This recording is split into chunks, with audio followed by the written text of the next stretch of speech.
But on a serious note, Saurav, you had got the most, I'll put it on record, the most number of runs in ODI cricket for India, even more than Sachin in the last 10 years, and he got dropped.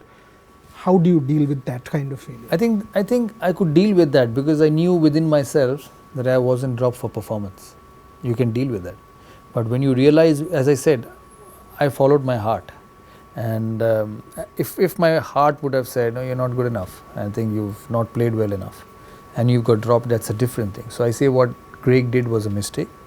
But mistakes happen, you move on in life. But tell me that story. You land in purchase. Tell my viewers, what exactly Saurav Ganguly did? Because for me, that's very nothing. Please nothing. Tell us. Sometimes I say that when I speak at times, that sometimes when you know that there is no help and it's all about you and your performance, you actually become a better player. And when I came back, I realized that I was on the edge all the time, and my only way I could survive was scoring runs and runs and runs. If I blipped a little bit, I'll be out of this team, because I could see it, and I think that helped. It got me stronger. It got me fearless. And I didn't expect anything. I didn't look too far ahead. I just looked at that test match, that innings and that series, and I think that helped and made me a better player. I got stronger. I came back in the one day. They picked me after South Africa against the West Indies in Nagpur. I got 98. I was run out. Yes. I was run out and I should have got 100 in the test match, but in that one day game, but I got not out. See, when I got dropped, I had played 10 years already, captained more than 200 games for India. So when I came back, I knew that, it is because I was good. I'm still good. I was 33 and I can play.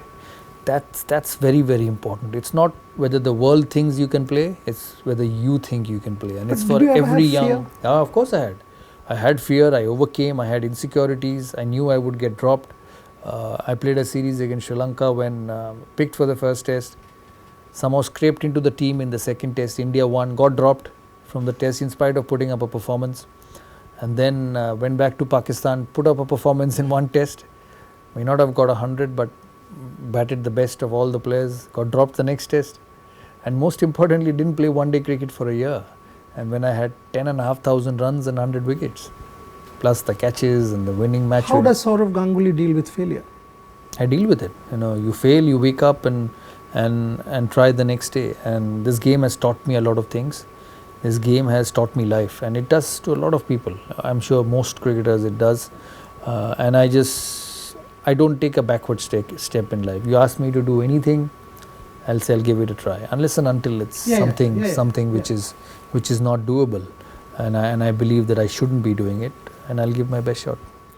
One question before I go into a break. I mean, that Greg Chappell period, it challenged you mentally. Do you think, when you retired in 2008, you shouldn't have, when you look back, because you still had 2,000-3,000 test runs waiting for you? Yeah, but then also I realized that I was playing every series and I didn't want to. I was not playing one day cricket because those days there was no T20 and we were not considered. So one day cricket I wasn't playing because I was told by the time the World Cup would come in 2011 I would be 40 and I wouldn't be playing one day cricket. So I had to get away from one day cricket, and test matches I was playing well. I got 100 in that series and was in tremendous touch. Even before that, got the player of the year. In Nagpur. Yeah, I got a player of the year, international player of the year, as international batsman of the year in 2006, and then realized that I was playing every series, which I didn't enjoy. Had played 113 test matches. Yes. And I firmly believe that you should go when you're still scoring runs. You should go when you're still scoring wickets, taking wickets. Look at Curtly Ambrose. He finished his test career with 98 test matches. And he was a certainty in that West Indies side. 100%. Yeah. So I think you should always but you could have go. You believe, right? I mean, because all of us Absolutely. believe you had still 2,000, 3,000 runs. Absolutely. In 2008, when I was told that we need to look ahead in one day cricket because you're not getting younger, and by the time World Cup comes, you will not be 35, 36. You'll be close to 40. If you would have given me those 2 years in one day cricket, I would have scored another 3,000 runs. So, but that's the way sport goes, I think.